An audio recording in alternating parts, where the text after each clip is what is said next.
त्यांनी या प्रश्नाचं उत्तर द्यावं। उपमुख्यमंत्री एकनाथ शिंदेंवर मनोज जरांगेने पुन्हा एकदा टीकेचे बाण सोडले।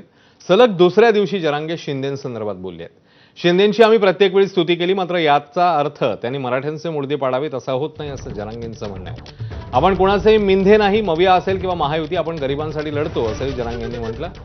तर जरांगेंनी काल शिंदेंवर तोफ डागली होती, त्यानंतर भोया उंचावल्या होत्या। जरांगेंचा गैरसमज लवकरच दूर होईल असं शिंदेंनी म्हटलंय।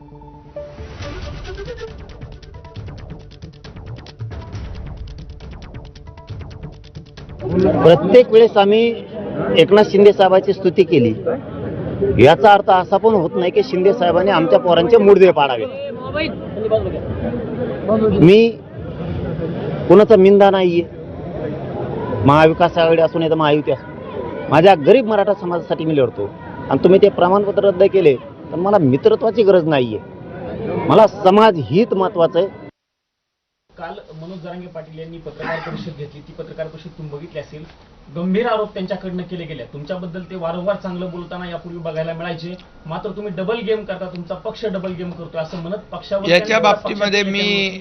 याच्या बाबतीत मी काल माझी प्रतिक्रिया दिलेली आहे आणि त्याचा झालेला गैरसमज तोही लवकरच दूर होईल। तर मनोज जरांगेंनी मुख्यमंत्री फडणवीस आणि उपमुख्यमंत्री शिंदेंवर तोफ डागली। जरांगेंच्या आरोपांना भाजप आमदार प्रवीण दरेकरांनी उत्तर दिलं। आरोप करायला अक्कल लागत नाही अशी जहरी टीका दरेकरांनी केली, ज्यावर जरांगेंनी उत्तर दिलं। तर त्यांच्याच पक्षाचे नेते राधाकृष्ण विखे पाटलांनी दरेकरांना सल्ला दिलाय। मराठा समाजाची माझ्यावर जबाबदारी आहे आणि दरेकरांनी संवेदनशील विषयात वक्तव्य थांबवायला हवीत असं राधाकृष्ण विखे पाटील म्हणतात। त्यामुळे जरांगेंवरून भाजपमध्ये दोन गट असल्याचं या निमित्ताने बोललं जातं। तुमच्या एका बी अधिकाऱ्याकडे नसणारे जितके पुरावे, एका बी राज्यातल्या याच्या माणसाच्या यशवंता दहीहंडीचे एकट्याचे पुरावे बघाय, जसं मोजण्या करायच्यात इतकं गठ्ठे ती। अरे नालाय कवन करू नका तुम्ही, मी इतका मागा लागन ना, तुम्ही मला माझ्या अंगावर येऊ नका। फडणवीस तुम्हाला सांगतो, मी जर तराला लागलो ना तो तुमचं लय अवघड करून टाकेन मी सगळ्याच। इतके पुरावे द्यायचे तुम्हाला तरी रद्द होती काय ते पुरावे?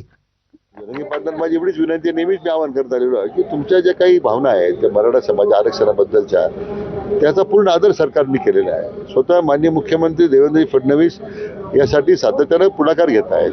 पण मला लक्षात नाही, म्हणजे मला माहीत नाही की मी त्यांच्याशी बोललो नाही, पण मी त्यांना भेटणार आहे की हा गैरसमज पुढे होतात, काय होतात, कशामुळे झालेत, कोण करतं गैरसमज आहे की ज्यामुळं शासनावर अशा पद्धती टीका करण्याची त्यांना वेळ मिळते, वेळ येते, तशी काही वस्तुस्थिती नाही आहे। तर जरांगेंना उपोषणाला बसावं लागणार नाही असा आमचा प्रयत्न असेल असं भाजप नेते प्रसाद लाड म्हणतात। तर उत्तरच मिळणार नसेल तर प्रसाद लाड किती तडफड करतील असा सवाल जरांगेंनी केला। उदय सामंत साहेबांची मनोज जरांगे पाटलांची चर्चा चालू आहे, त्यांच्या काही मागण्यांवरती चर्चा चालू आहे, अभ्यास चालू आहे। सुप्रीम कोर्टाचे अधिवक्ता यांच्याकडे पण काही कागदपत्र आम्ही पाठवून त्यांचं मार्गदर्शन मागवलंय।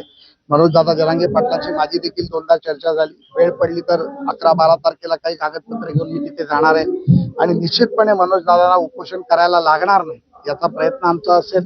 कारण मनोज दादा उपोषणाला बसला की समाजाची 50-50 हजार लोक उपोषणाला बसतात, समाज त्यांच्या मागे आहे आणि निश्चितपणे मी समाजाला देखील आवाहन करणार आहे की जोपर्यंत हा तुमचा भाऊ आहे तोपर्यंत मनोज दादाला उपोषण करावं लागणार नाही।